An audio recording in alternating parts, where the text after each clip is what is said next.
Hi. The next chapter is called 5 Days. The sound of the tractor did not necessarily mean that Mr. Fitzgibbons was ready to plow. He used it for many other things, hauling hay and firewood, for instance, and mowing, and clearing the snow in the winter. Mrs. Frisbee reminded herself of all of this as she hurried over to the corner post. That was a very thick fence post at the corner of the garden nearest the farmhouse and the tractor shed. She had discovered long ago that it had, a few inches above the ground, a convenient knothole with a hollow place in which she could hide when she had reason to and watch what was going on in the yard.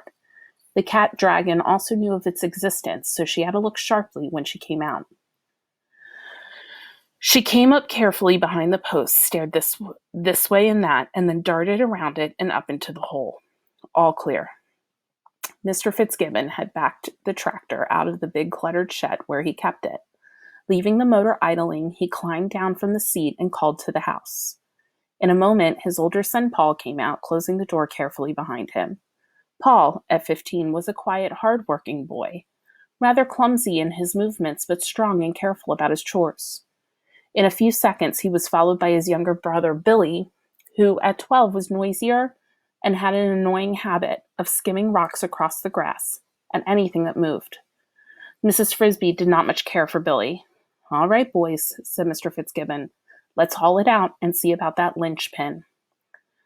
"It was just about worn through last autumn, I remember," Paul said. The boys disappeared into the shed, and Mr. Fitzgibbons remounted the tractor. He turned it around and backed it slowly towards the shed so that the rear end was out of Mrs. Frisbee's sight. There was some clanking and clanging inside the shed while Mr. Fitzgibbon, looking over his shoulder, worked some levers on the side of the tractor. All set? He shifted the gears and eased the tractor forward again. Hitched behind it, clear of the ground, was the plow. Mrs. Frisbee's heart sank. Surely he was not going to start now. But as soon as he had the plow out into the sunlight, Mr. Fitzgibbon turned the tractor's engine off. It died with a sputter, and they all gathered around the plow hitch. "Sure enough," said Mr. Fitzgibbon, "she's just about ready to shear. Paul, I'm glad you remembered that. If I order it today, Henderson's will have the new one in 3 to 4 days. It took 5 days last time," Paul said. "5 then. That's just about right anyway. It's too wet to plow now, but 5 days like this ought to dry the ground out. Let's grease up while we got it out. Billy, get the grease gun." In her hiding place, Mrs. Frisbee breathed a sigh of relief and then began to worry again immediately. 5 days, although a respite, was too short.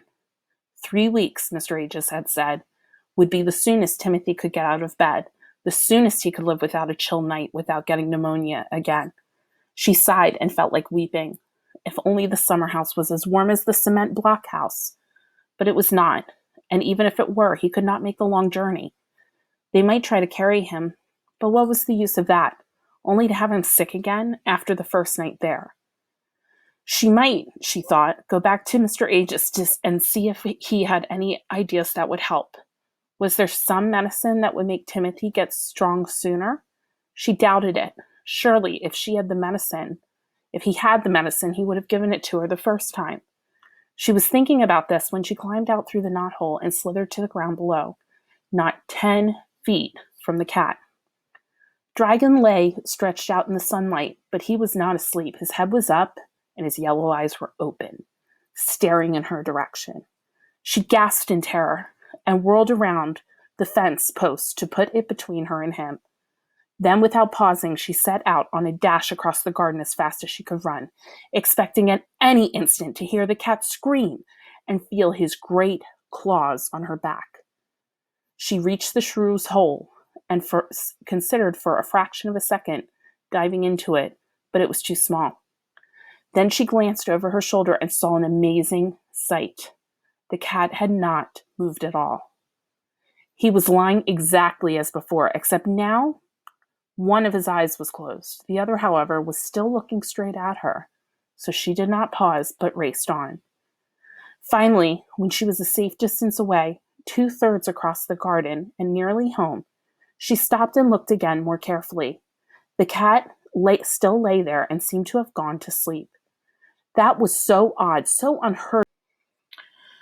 Then she glanced back over her shoulder and saw an amazing sight.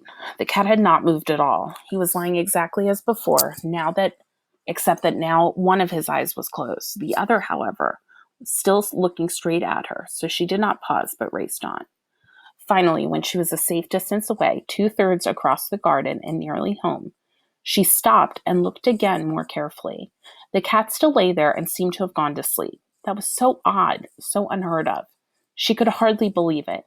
Feeling quite safe but puzzled, she looked for a vantage point from which she could see better. By right, she should be dead, and though he had escaped by what had seemed almost a miracle, she scolded herself for having been so careless. If the cat had killed her, who would take care of the children? She saw a dead asparagus plant, stiff and tall, with branches like a small tree. She climbed it, and from near the top looked back to the farmyard.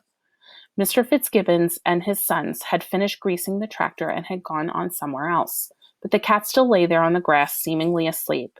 Why had he not chased her? Was it possible that, close as she had been, he had not seen her? She could not believe that. The only explanation she could think of was that he had just finished a very large meal and was feeling so stuffed and lazy, he did not want to take the trouble to get up. But that was almost as unbelievable. Certainly it had never happened before. Was it possible that he was sick? Then, on what had already been a day of oddities and alarms, she noticed something else strange. Beyond the cat, quite far beyond, between the barn and the house, she saw what looked like a troop of dark gray figures marching in columns. Marching? Not exactly, but moving slowly, and all in a line. They were rats. There were dozens of them, and at first she could not quite see what they were up to. Then she saw something moving between them and behind them. It looked like a thick piece of rope, a long piece, maybe 20 feet. No, it was stiffer than a rope. It was an electric cable, the heavy black kind used for outdoor wiring and strung on telephone poles. The rats were hauling it laboriously through the grass, inching it along in the direction of a very large wild rose bush in the far corner of the yard. Mrs. Frisbee quickly guessed where they were taking it, though she could not guess why. In that rose bush, concealed and protected by the dense tangles of fiercely sharp thorns, was an entrance to the rat hole. All the animals knew about it, but were careful to stay away. But what would the rats want with such a long piece of wire? Mrs. Frisbee could not imagine. Even more curious, how did they dare pull it across the yard in broad daylight when the cat was right there?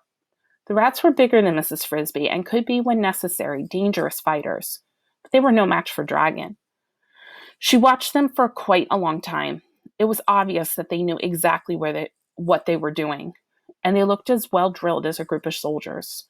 They had about 25 yards to go to reach the rosebush. As if at a signal, which, however, she was too far away to hear, they would all pull together, moving a wire about a foot. Then they would pause, rest, and heave again. It was about 20 minutes before the first rat disappeared into the bush. A little later, the last bit of wire disappeared behind them, like a thin black snake, and Mrs. Frisbee climbed down from the asparagus bush. All that time, the cat had slept on. It's the end of chapter 5.